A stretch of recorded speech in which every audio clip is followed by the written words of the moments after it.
हिल्लांगनवतीन चरण कुलानुपायन रूपतुते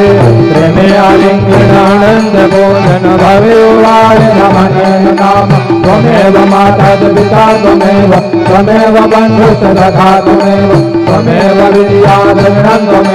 त्वमेव सर्वं मम देव कायेन वाचा मनसेन्द्रियर्वा क्रियात्मना वा प्रकृतिस्वभावा करोमि यद्यत् सकलं परस्मै नारायणायति समर्पयामि अच्युतं केशवं रामनारायण कृष्णदामोदरं वासुदेवं हरिधरं माधवं गोपिकावल्लभं जानकीनायकं रामचन्द्रं हरे राम राम राम हरे हरे हरे कृष्ण कृष्ण कृष्ण हरे हरे श्री गुरुदेव दत्त अनंतातुलाते कसेरे सवारे अनंतातुलाते कसेरे नमावे अनंत